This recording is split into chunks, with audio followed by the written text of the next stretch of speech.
Hi, John. How are you this week?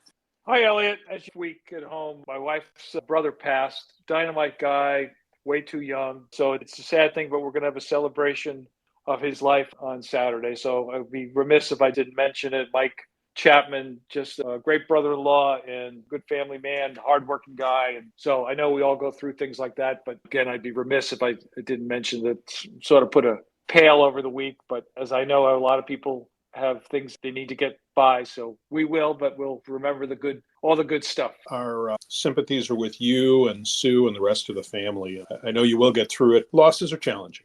A very active week in the financial crime field, a whole series of things which we could spend 20 minutes on each, which obviously we won't do. But I thought a couple of things I wanted to highlight and then get your take on some of the things that we talked about before we jumped on here. One is one of my former organizations, American Bankers Association, filed a comment letter with all of the state banking associations signed on, which is fairly rare. It's happened before, but it's fairly rare. And this is on the beneficial ownership access proposal that we're obviously all well aware of. It's the second prong of three prongs under the Corporate Transparency Act of dealing with the really challenging issue, which we'll talk about a little bit later, about the need for beneficial ownership information.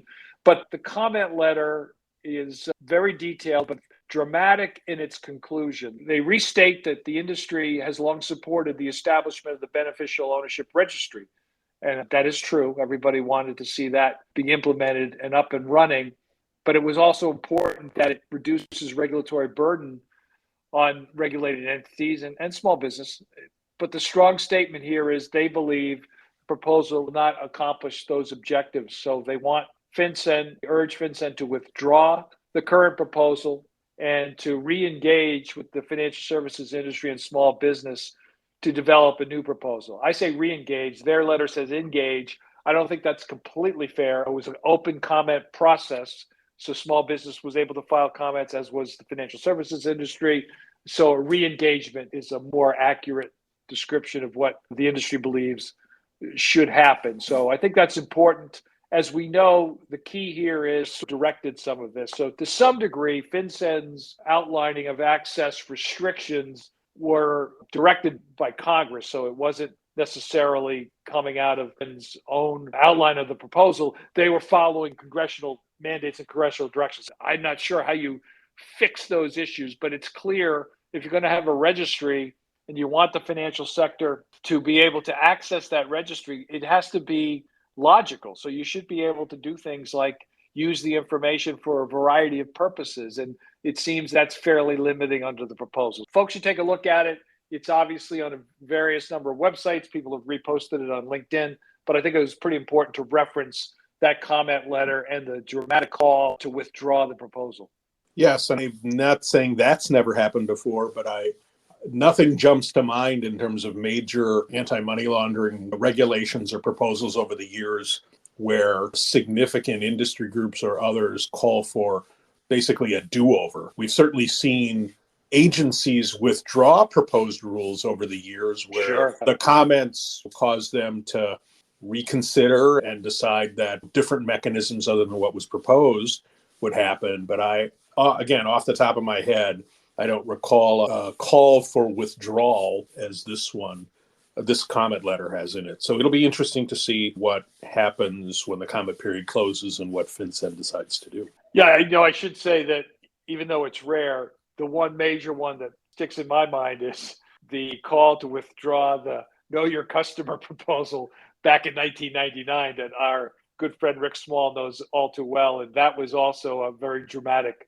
call. There was a lot of political pressure on that one. This is more operational concerns by the industry, but that was one that those of us that were around then certainly remember that. But it's fairly rare. Yes. So another thing that we both saw, the ICIJ, an organization we've talked about a number of times, the International Consortium of Investigative Journalists, issued a report. It's entitled How U.S. Lawyers and Bankers Aided Powerful Haitian Tycoons, Now Sanctioned Over Corruption by Canada.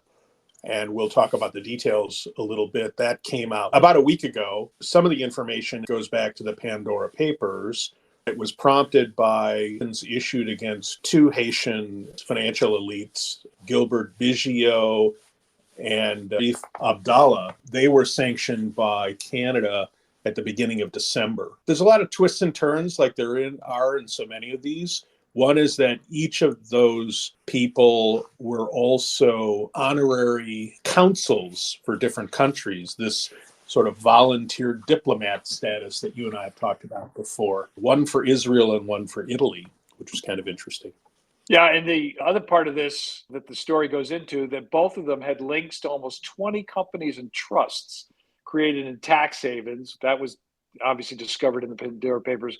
But also, this is no surprise, lawyers and bankers in Miami provided the men with tax advice, letters of reference, and other services. And the quote from the government in announcing the sanctions is, as you alluded to, Canada has reason to believe these individuals use their status as high-profile members of the economic elite in Haiti to protect and enable illegal activity of armed criminal gangs through money laundering and other acts of corruption. So this is a perfect example of the issues of offshore banking, tax havens, corruption, and enabling by professional service providers.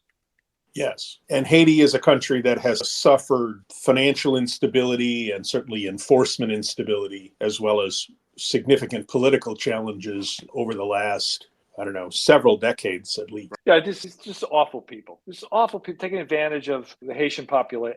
You just can't even describe it. It's one of the most active helpers, according to the story, is the Miami-based firm Pacman, Newall, and Rosenberg. And of course, they do a great job, ICIJ. And one of the things they discovered was a letter where the co-founder Rosenberg, in a 2010 letter of reference to help Biggio, said, "My firm has been doing business with Gilbert for 10 years, and we found him to be of utmost integrity, to be extremely moral and professional." And then lightning struck him. Something happened. It is interesting, the whole process that various professional firms, professional service firms, whether they be lawyers or accountants or others, what vetting do they actually do before they issue these letters? And I think that varies from firm to firm. Some firms, I think, are very public-minded, but they're also very risk-averse. And so as a result, they want to know who they're doing business with. Doesn't mean they won't do business with them, but it might limit the kind of business they do based on the vetting they do. There's a spectrum there. There are those firms that are less concerned about who they're doing business with as long as there's business. I don't know this firm. This is the only exposure I've had is what's in this article. So I'm not saying where they fall on the spectrum, but it doesn't surprise me that someone who would need such a letter and might have things in their background that were discoverable that might keep them from getting the services they want from a bank in Switzerland could, in fact, find a firm that could help them this way. I would just say ICIJ does great work, but we also saw something announced recently, and I know you flagged it for us, with another organization in terms of them being named as the Nobel Peace Prize. Talk a bit about that.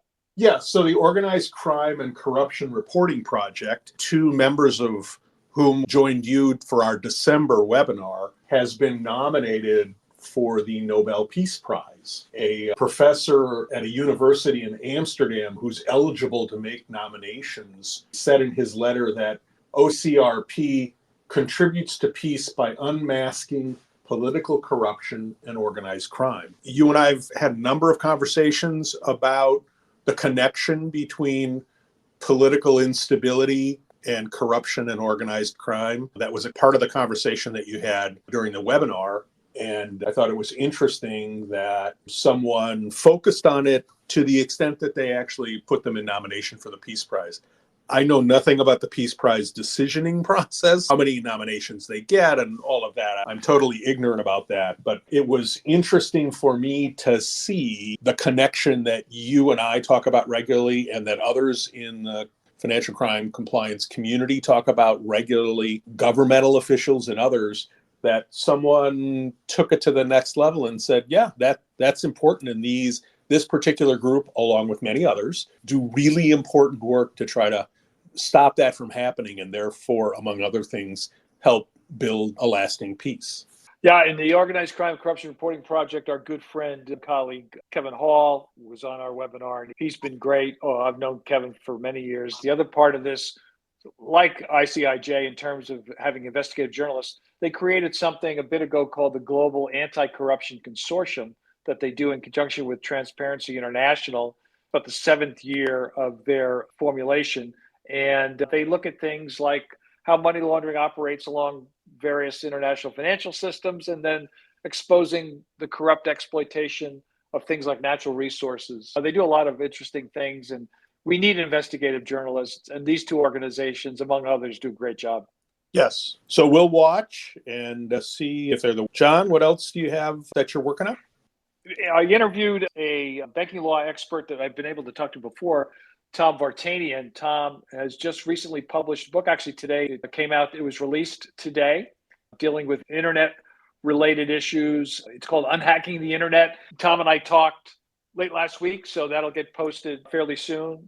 Just a super great banking expert. He's done so many things. He has his own cybersecurity center. A lot of that'll be in that interview. So that's coming up, and I know we have in the pipeline some interviews that we've been able to do with Homeland Security. That's coming up, and then we're just planning some additional programs, and maybe you can tell them about what's happening in February. Yes, our February webinar, which is Tuesday the 28th, you can still register at our website, is about compliance at mid-sized banks, talking about the challenges and how mid-sized banks try to overcome those challenges based on the expectations that are put upon them, as well as the resources that they have to allocate. So I think that'll be really good, and that's being moderated by our colleague, Chuck Taylor. And then I also want to give a shout out to one of our other colleagues, Rachel Detmer, the first of a 5-part series of blogs that she authored, taking a look at 2023 market outlook, was published today. It was the one focusing on the UK and the EU. And Rachel looks at 5 global regions and the outlook in the financial crime space in each of those regions for this year. You can find that on our website as well. That sounds great. Elliot, have yourself a good rest of the week, and we'll talk again soon. Yes, I hope you and the family have an easy time this weekend. Thanks so much. Take care. Bye-bye.